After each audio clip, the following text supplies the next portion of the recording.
Imagine a weapon system that doesn't rely on stealth, speed, or advanced AI, but on the cold, hard mathematics of bankruptcy. Imagine a $20,000 drone built from fiberglass and lawnmower parts that can force a US Navy destroyer to fire a $4 million interceptor just to stay in the fight. Not in theory, not on paper. In the smoke-filled skies of Operation Epic Fury in early 2026, this isn't about winning a dogfight. It's about running the enemy out of money and missiles until their multi-billion-dollar defenses simply click empty.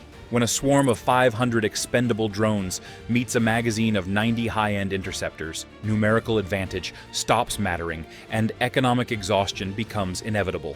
This is the HESA Shahed-136, the General Atomics MQ-9 Reaper, and the reason the Pentagon is frantically rewriting the rules of aerial warfare. The Shahed-136 is a study in efficient simplicity. Measuring just 3.5 meters long, with a 2.5-meter wingspan, this kamikaze drone weighs a mere 240 kilograms. It is powered by a Motto MD550 engine, a reverse-engineered German piston engine that delivers 50 horsepower to a wooden pusher propeller. That's not a typo. We are talking about a system with the resource intensity of an agricultural tractor that can fly 2,500 kilometers to hit a fixed coordinate. Compare that to its high-end rival, the General Atomics MQ-9 Reaper.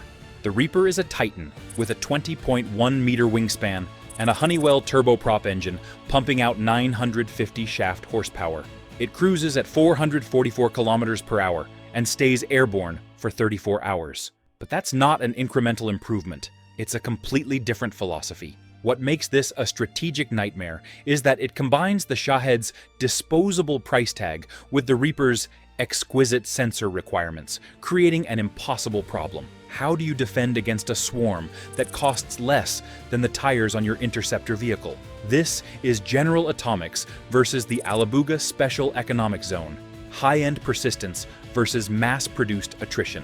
And as we saw in 2026, the math is starting to favor the swarm. The foundation of this shift is the cost-exchange ratio, a concept most people never think about, but one that determines survival in contested environments. Current American platforms like the MQ-9 Reaper are designed for persistent ISR, intelligence, surveillance, and reconnaissance. They can read a license plate from 2 miles away. Russia's Juran-2, the licensed version of the Shahed, can barely see the building it's flying into. Those numbers sound adequate for the Reaper until you consider the reality of a peer-level conflict. When Iran or Russia can launch 5,500 drones per month, while the US procures maybe 4 Reapers in that same time frame, the mathematics of attrition shifts so dramatically that traditional air superiority becomes irrelevant. Let me show you why cheap is the most dangerous capability in the world today, and how the Shahed-136 solved a problem the Air Force didn't want to admit existed: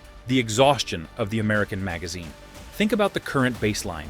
An MQ-9 Reaper can carry 4 Hellfire missiles and 2 laser-guided bombs. In a low-threat environment like Iraq, that's plenty. But consider a realistic 2026 scenario. A Reaper encounters a layered air defense network featuring Russia's S-400 or Iran's indigenous SAM systems. It employs its sophisticated MTSB sensor suite to track targets. But the moment it enters the engagement envelope, it is targeted by multiple missiles. The Reaper must retreat or be destroyed, as it has no internal defensive weapons. In Operation Epic Fury, this wasn't a simulation. 11 MQ-9 Reapers were downed in just the first phase of operations. That is, $330 million in US drone power gone in 100 hours. Meanwhile, the adversary launched hundreds of Shahed-136. Even if 90% were shot down, the remaining 10% struck critical infrastructure, including a $1.1 billion AN/FPS-132 early warning radar. The Shahed solves the survivability problem by making individual losses meaningless. The technical disparity is profound. At 200 kilograms empty, the Shahed is roughly 1/11 the weight of an empty Reaper. On a single mobile truck, you can launch a salvo of 5 Shaheds. On a standard airfield, a Reaper requires a full maintenance crew and a satellite link. That's not a comparison, it's a revolution in deployment. Think about the configuration cascade. A Reaper currently carries a multi-spectral targeting system. It's incredible engineering.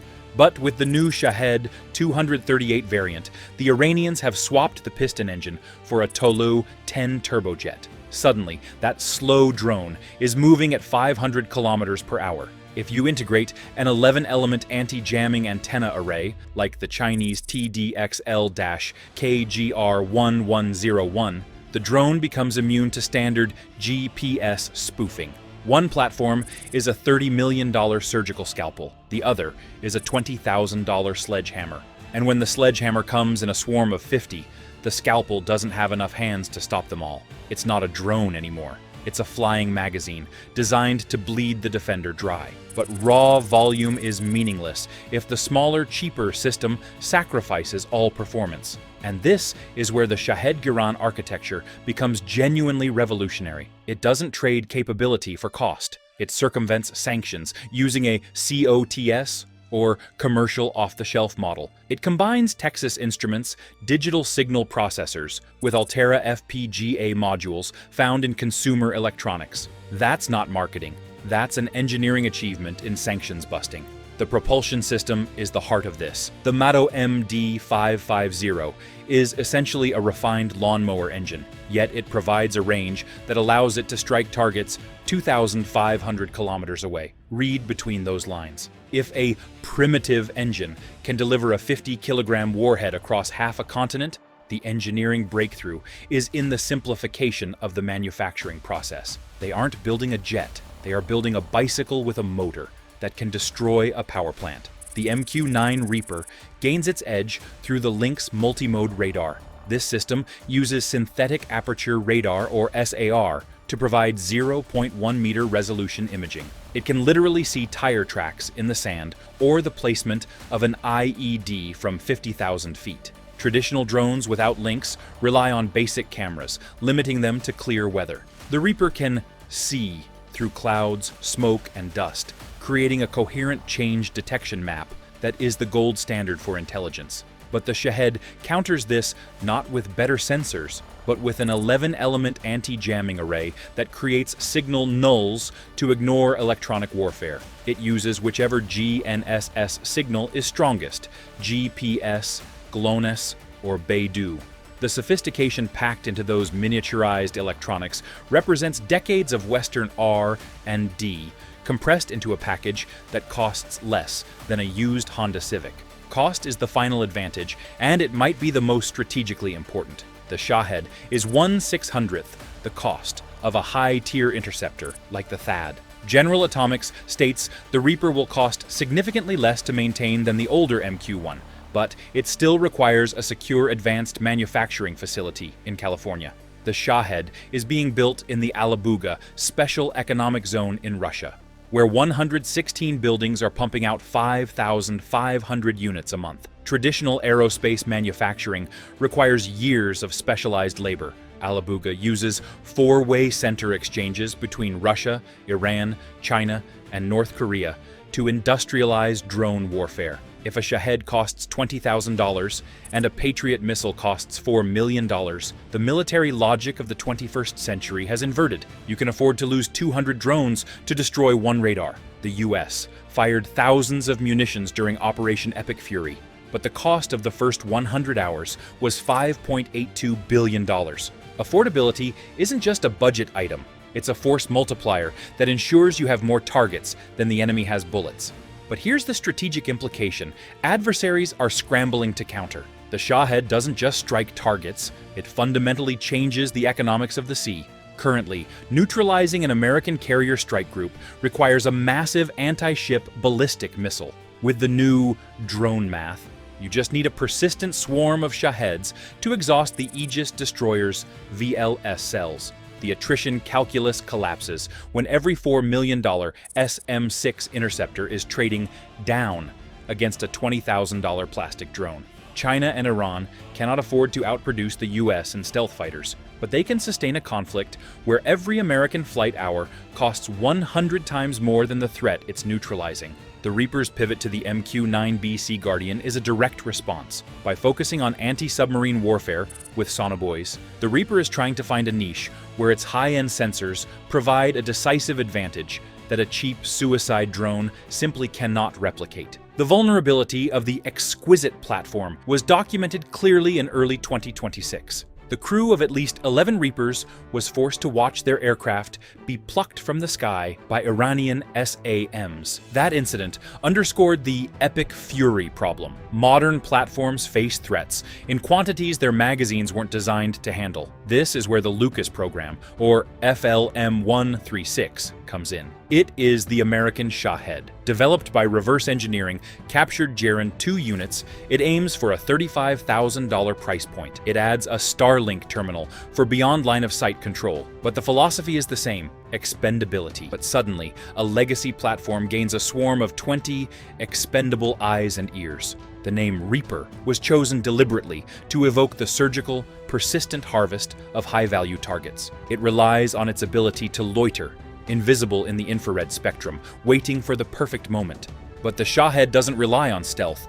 It relies on saturation. It is a strategic bludgeon. It is loud, slow, and obvious, and it doesn't care. It represents a philosophy where good enough in massive numbers is deadlier than perfect in handfuls. General Atomics didn't ask, how do we make a drone cheap? They asked, how do we make it the best sensor in the world? Iran and Russia asked the opposite. How many of these can we lose before the enemy goes broke? The most expensive drone the United States ever built isn't a compromise. It's a masterpiece of 20th century doctrine. But the rise of the Shahed-136 is a deliberate strategic choice to fundamentally alter the mathematics of the 21st century. When adversaries plan operations today, they calculate based on the exquisite model.